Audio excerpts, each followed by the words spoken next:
Bringing you the latest news from around the world and here at home, I'm Sandra Ferdinando. And I'm Nicola de Zoiza. Here are your headlines. Possible battery charges against CNN journalist. 2 new cabinet ministers and 5 state ministers sworn in. Ranil Wickremesinghe rules out judicial action regarding the current situation. What will happen in Parliament on the 14th? Minister Mahinda Amaraveera says the Parliament will not be dissolved and to get ready for the Provincial Council elections.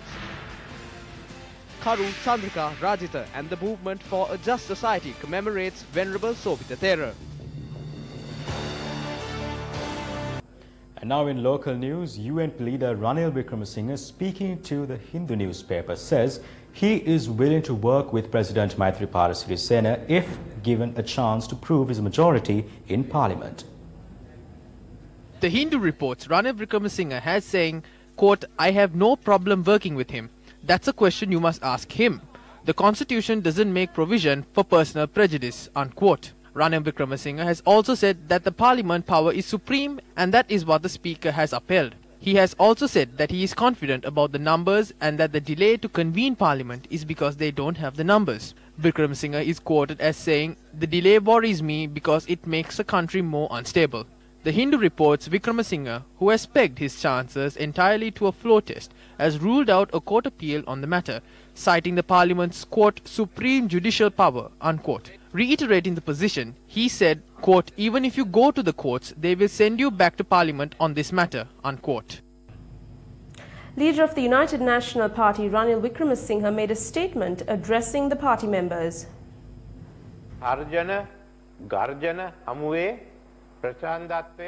You have not let this country be plunged into the darkness of dictatorship.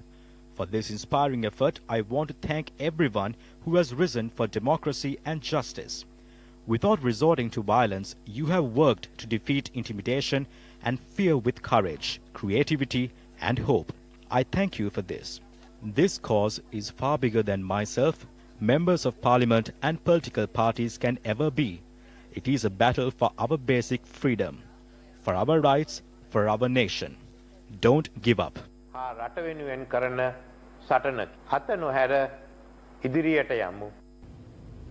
Minister of Agriculture Mahinda Amaraveera expressed his views during a national tree planting event held island-wide. This government is stable and only requires governing. Therefore, I don't think that they are planning on dissolving parliament. However, an election must be held. All parties have agreed to hold elections during the next few months. Thereafter, presidential elections will be held and subsequently general elections. The people are aware that it is the Speaker who is acting against the Constitution. The statements issued by the Speaker are designed in Sirikota. Based on what I see, the Speaker's signs on documents originated from temple trees.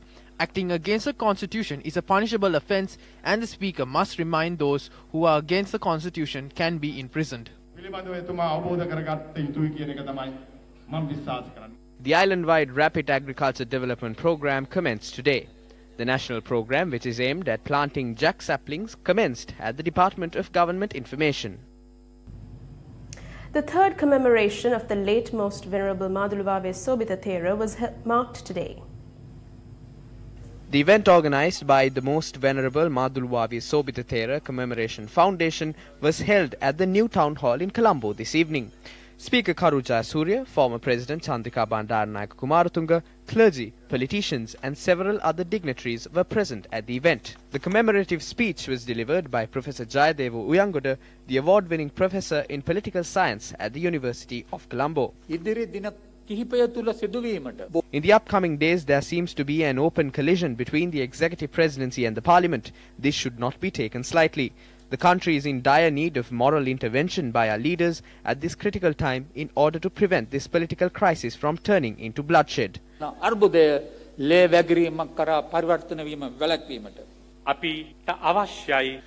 We need to fix this confusion inside the parliament. We urge the 225 members of parliament not to behave in a disrespectful manner on the 14th. But I can't say anything for the ones who have not gone to school. So the ones who went to school, please obey the rules. I believe to solve this issue in a civilized manner. When Parliament convenes on the 14th, we hope and say that if Mahinda Rajapaksa has the majority, make him the Prime Minister Or else, if Ranil Wickremesinghe has the majority, make him the Prime Minister. Do not degrade the country. Meanwhile, meritorious deeds and a commemorative ceremony for the most venerable Maduluwave Sobhita Thera was held at the Kotte Nagavihare today. We lost Venerable Sobhita Thera at the most crucial time in the country. We were not able to create the country we desired. We believe if the Venerable Thera was alive, our country could have shifted more towards a socio-religious and political change.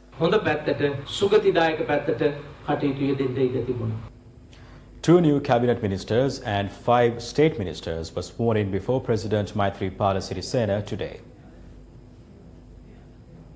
Bandula Gunawardena was sworn in as the State Minister of International Trade and Investment Promotion. Susil Premajayantha was sworn in as the Minister of Public Administration, Home Affairs and Justice. Lakshman Vasantha Parira was sworn in as the State Minister of International Trade and Investment Promotion, and S.M. Chandrasena was sworn in as the State Minister of Social Empowerment. Salinda Disanayaka took oath as the State Minister of Indigenous Medicine. C.B. Ratnayaka was sworn in as the State Minister of Transport, and Anura Priyadarshana Yapa was sworn in as the State Minister of Finance. Minister Susil Premajayantha assumed duties at the ministry after being sworn in. Vasudevan Nayakkara assumed duties as the Minister of National Integration, Reconciliation and Official Languages.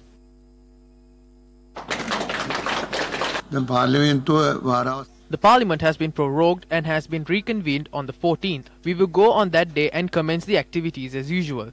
We hope that the parliamentary activities will take place as per the agenda of the government. There is complete democracy within Parliament. We have acted as per standing orders as usual. We believe the Speaker will act accordingly.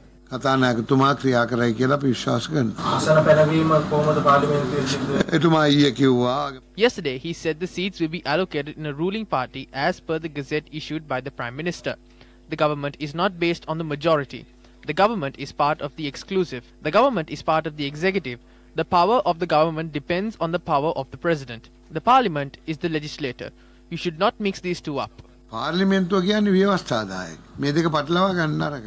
Pavitra Manyarachi assumed duties as the State Minister of Petroleum Resources Development. Our Prime Minister said that the price formula will not function, thereby the fuel price formula will not be in effect. The Central Committee meeting of the Sri Lanka Freedom Party concluded at the Apegama premises in Battaramulla, headed by President Maithripala Sirisena. The General Secretary of the SLFP, Professor Rohana Lakshman Piyadasa, expressed these views. Amendments were made to the party constitution. The amendments seek the establishment of a political council that will be superior to the Central Working Committee. The President also commented on the measures taken to show a majority in Parliament, as well as the illegal measures adopted by the Speaker in violation of the parliamentary rules and regulations. We will definitely secure a victory in Parliament. The President said he would take the next step forward in this process adopted as per the provisions of the Constitution. We are prepared to show the majority. We will not go for a referendum or an election, and he said Parliament will not be dissolved. Parliament will continue, and he stressed he will not take a step back. The UNP held a vehicle protest today. Now, this was held in the opposition to the appointment of the new Prime Minister and requesting that Parliament be summoned immediately. The UNP vehicular protest that began from Galle proceeded towards the Independence Square.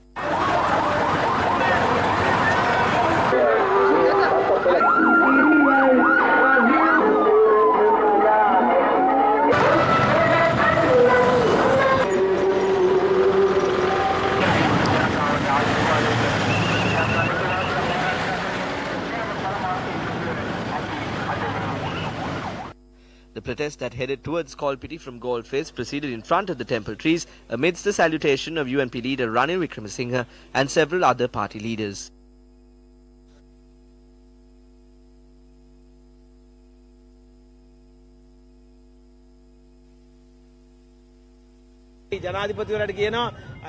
We ask the President not to go around saying that they have a majority of 113.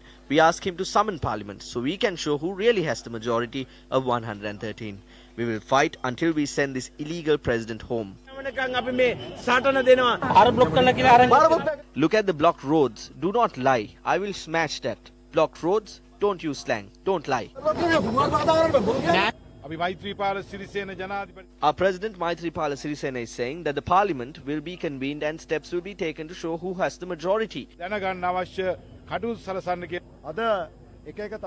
We would like to tell the people of this country that the ministers who have been appointed, these ministers today are not the legitimate ministers.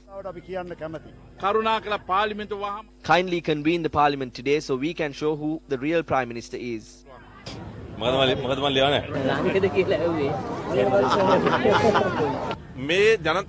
If they do not listen to the voice of the people, even more people around the country will take steps to come out. The vehicular protest ended near the Colombo Municipal Council premises and then proceeded towards the Independence Square. There, the leaders of the United National Party presented floral tributes to the statue of late Prime Minister D.S. Senanayaka. මුක්ති විඳින්නේ කියලා කරපු ගත්ත ගෙනාපු ජනාධිපතිවරයා අපිට තීරණ නිදහසක් නැති කරා. තමුන්නාන්සේ අතරමැද පලා ගියාට මේ සටන මතක තියාගන්න. අපි ඒ සටන පලා ගන්නෙ නෑ. තමුන්නාන්සේ පොරොන්දු වෙච්ච ඒ නිදහස තමුන්නාන්සේගෙන් ලැබෙන තුරු අපි මේ සටන දිගටම ගෙනියනවා මතක තියාගන්න. තමුන්නාන්සේ වගේ නායකයෝ අපිට කීප දෙනෙක් හම්බ වෙලා තියෙනවා. මතක තියාගන්න මේ නායකයෝ දාගියතක් නෑ. නමුත් අපි අද ඉන්නව තවමත්. එන්න හෙට දවසේ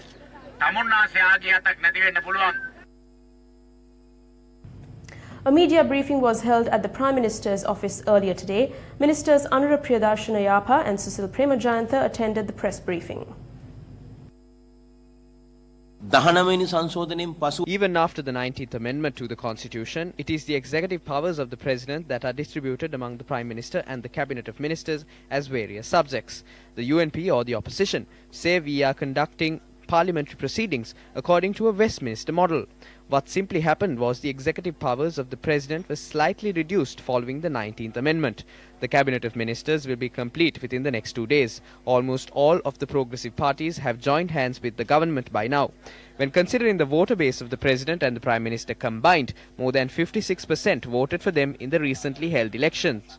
46 people as parliamentarians made Ranil Wickremesinghe their Prime Minister.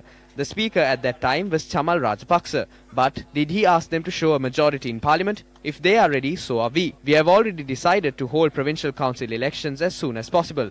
If there are any issues with the delimitation process, we will hold elections according to the old method within 2 to 3 months and show them what true democracy is.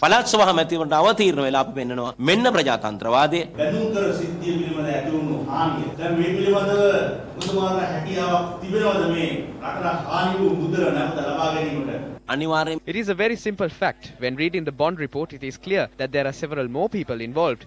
If you are to use the details within the report as evidence, we brought in an amendment a month ago to Parliament, but it was delayed. All that is left to do is pass it in Parliament. It is too early to comment on that. As a government, we will make a policy decision on that in the future. Welcome back. Still continuing in local news, several press briefings were held at Temple Trees today as well. It is the Speaker who bears the responsibility of preparing the agenda for Parliament. Seats will be allocated by the Speaker. The Speaker is also responsible for the administration of parliamentary activities. The General Secretary and the Sergeant-at-Arms should also obey and adhere to the orders of the Speaker. We must go forward according to Parliament's agenda. A standing order must be issued for this. An election will be held for the suspension of standing orders and another election to determine who claims majority in Parliament. So it is clear that we will not step out of Parliament on the 14th until all issues are resolved. We must act according to the Constitution and standing orders and not be restricted to executive or judiciary powers. පාර්ලිමේන්තුව ආණ්ඩුක්‍රම ව්‍යවස්ථාවටයි ස්ථාවර නියෝග වලට අනුකූලව කටයුතු කරන්න ඕනේ. මේ මහින්ද රාජපක්ෂ මහත්මයාගේ පාර්ශ්වයේ සඳහන් කරන්නේ රාජාත්මක කතාවෙන් පසු පාර්ලිමේන්තුව වගේම ඊපස්සේ ඕන අවශ්‍ය දේවල් ඊළඟ කැසිවාරයේදී බලමු කියලා. පාර්ලිමේන්තුවේ ස්ථාවර නියෝග They are not speaking in terms of the standing orders. There are compulsory procedures that must be followed in accordance with the Constitution and standing orders. Steps are to be taken by the Speaker, who is responsible for preparing the agenda for Parliament. The agenda is not prepared by Mahinda Rajapaksa or Maithripala Sirisena. කතානායක කරු ජයසූරිය. ජාත්‍යන්තරය විශාල ප්‍රමාණයක් මේ වෙනකොට මුදල් නවත්තලා තියෙනවා ලංකාවට නේ. Funds have been frozen by many foreign countries. Sri Lanka was ranked in the 100th place in the Ease of Business Index. We were 110th last year. International communities have expressed that in another 3 months, Sri Lanka could have reached the 70th position, closer to China. The dollar can increase to 190 or even 200 in the near future. We had approximately 3.5 million of tourist bookings. All these bookings have been cancelled. Here are some of the views expressed at a media briefing held under the patronage of Minister S.B. Dissanayake. We will definitely not go for a referendum nor an election. There is no need for it. However, we will be able to hold the provincial council elections within the next 2 months. By the end of next year, the presidential election will be held. We need to establish a majority in parliament as soon as possible. We have already established it. Whenever it is needed, we can show it. Today we have 105. How much does the UNP have? 97. Aren't we the majority? What is the JVP saying? They say they won't help Ranil. That is Malik Samaravikrama's money speaking, not Anurakumara. He states clearly that they are not for Ranil. Sumandiran does not represent the entire TNA. He is just one individual in the TNA. He will come to Parliament from the UNP's parliamentary list next time around. We can obtain a set of MPs from the Muslim Congress at any time. They are in discussion with us. We can also easily acquire several others such as Rishad Badiuddin. But we don't like to create chaos within their party. We will create a strong government under the leadership of Mahinda Rajapaksa and Maithripala Sirisena. We will also present a budget proposal. We will also go ahead with the provincial council elections, presidential elections and general elections, and until 2025, this alliance that we created will stay in power.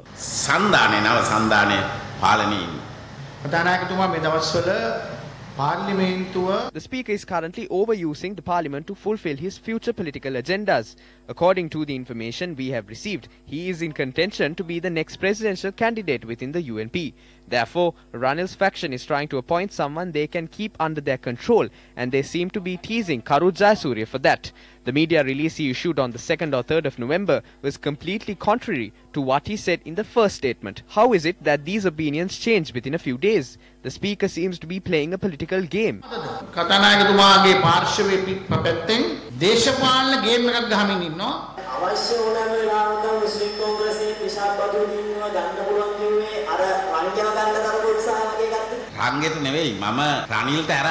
Not just Range, I called everyone except for Ranil. That is my responsibility. But I never called anyone and offered money. No one asked for money either. But I know Range started the deal with 200 million, but eventually it had fallen to 8 million. But they had said no to that as well. So he himself has valued him at 8 million. At that moment, he had come to a point where he could have been bought over for even 8 million. But our people hadn't liked that either. We will go to Parliament on the 14th with more than 116. Leader of the Muslim Congress, Rauf Hakim, and leader of the All Ceylon People's Congress, Rishad Badiuddin, and the members of their respective parties left to Mecca last evening to perform Umrah in the holy city. Members of the Sri Lanka Muslim Congress Faisal Qasim, Ali Sahir Maulana, M.I.M. Mansoor, H.M.M. Haris, A.L.M. Nazir and M.S. Tawfiq were among the group of members who travelled to Mecca.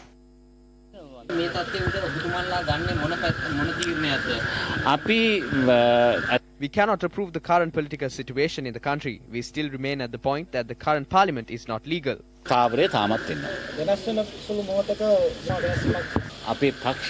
Changing political parties will damage the image of our party, and therefore such changes will not take place.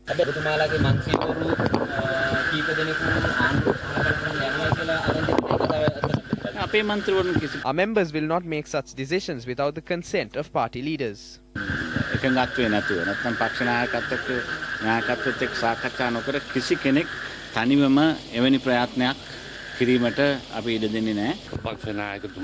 will arrive on Sunday with our party leader.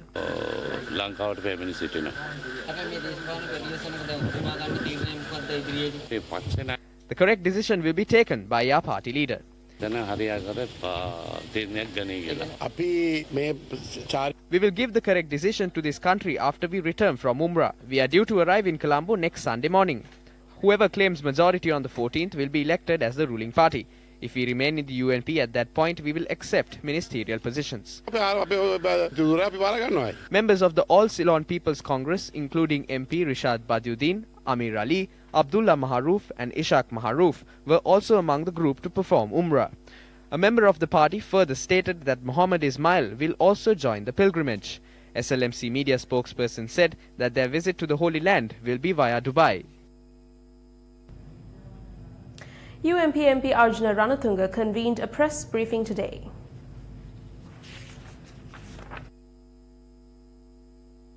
Footage of the shooting incident that took place at CPC recently was released during a press briefing today. The following are extractions from the CCTV footage.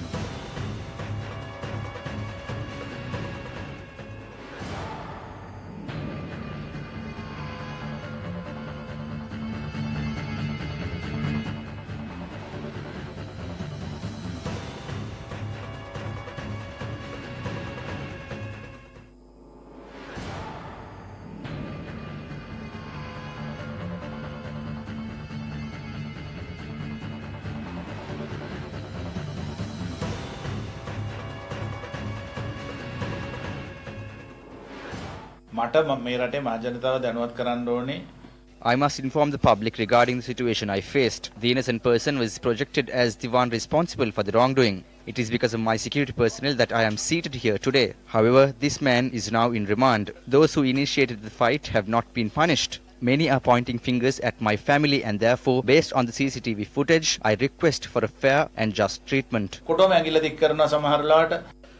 the MP was questioned on his political decisions. I will inform my decision in the near future. However, bear in mind that my politics are policy-driven. The Finance Ministry issued a release today stating that the Tax Appeals Commission, which has been inactive for some time, has now been revived. Prime Minister Mahinda Rajapaksa, as the Minister of Finance and Economic Affairs, has appointed new members to the Commission. Justice Hector Yapa has been appointed as the chairman of the Tax Appeals Commission, and Justice Sunil Rajapaksha and former Auditor General Mrs. S. Swarnajyoti have been appointed as its members. The Tax Appeals Commission would facilitate a more expeditious resolution of disputes that may arise between the taxpayer and the Commissioner General of Inland Revenue or the Director General of Customs. Former Northern Province Chief Minister C.V. Vigneshwaran has informed that he is no longer associated with the Ilangai Tamil Arasu Katchi. This was confirmed to Newsfirst by the leader of ITAC, MP Mave Senadiraja. The MP further stated that C.V. Vigneshwaran informed of his disassociation with ITAC through a written document.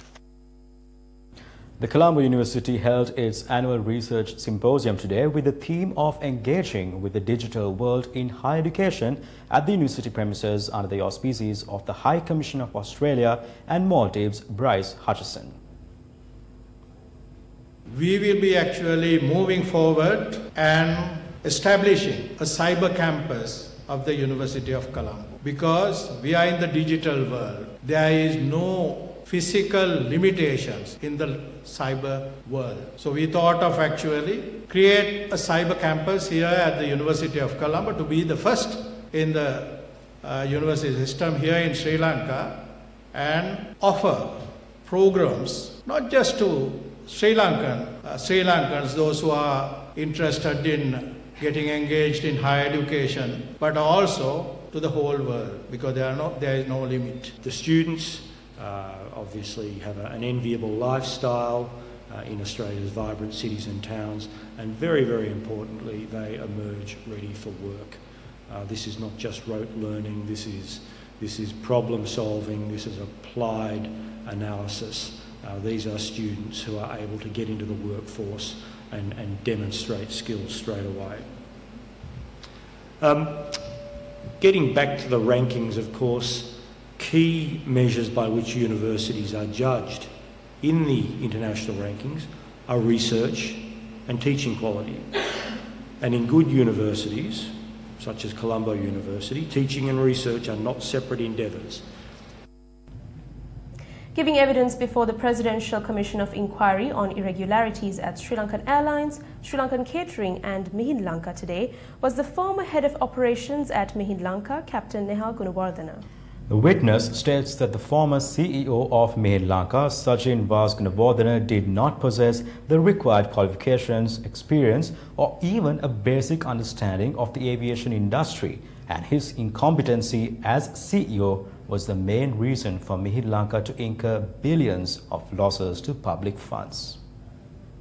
Testifying before today's commission, witness Nehal Gunawardena stated that the former CEO of Mihin Lanka, Sajin Gunawardena, procured aircraft like buying old taxis. During the year 2007, Mihin Lanka had procured 2 aircrafts. However, these aircrafts were brought in even before Mihin Lanka obtained overflight clearance, resulting in both aircraft to remain idle for more than a month. The Airbus A320 remained commercially unviable for 40 days, however, incurred a daily rental of 1,044,580 rupees, resulting in a total loss of more than $114 million for the period. An additional $62,400 per month was incurred to provide accommodation for cabin crew members, resulting to a total of 75 million rupees for a year. The second aircraft was also loss-making, and according to the witness, it was never inspected by Mihin Lanka. This aircraft incurred losses of $1.9 million, nearly 207 million rupees per year. Further loss of $62,400 per month was incurred due to the former CEO not knowing the difference between the term lessor and lessee. According to the witness, many appointments at the airlines were made against proper recruitment procedures, and the former CEO headed this list. He stated that the only qualification Sajin Gunawardena as accountability manager possessed was his relationship with the former president as coordinating secretary. Many decisions of the former CEO was incompetent, childish, and lacked basic comprehension, resulting in huge losses the public had to bear. It was also revealed that Mihin Airways had deviated from several safety regulations, risking the lives of hundreds of passengers. According to the witness, aircraft were not equipped with sufficient life jackets, and smoking inside aircraft was encouraged. Well, that's a wrap of your primetime news. Thank you for joining us. For the Newsfirst team, I'm Nicola De Zoiza. And I'm Sandro Ferdinando. Take care and good night.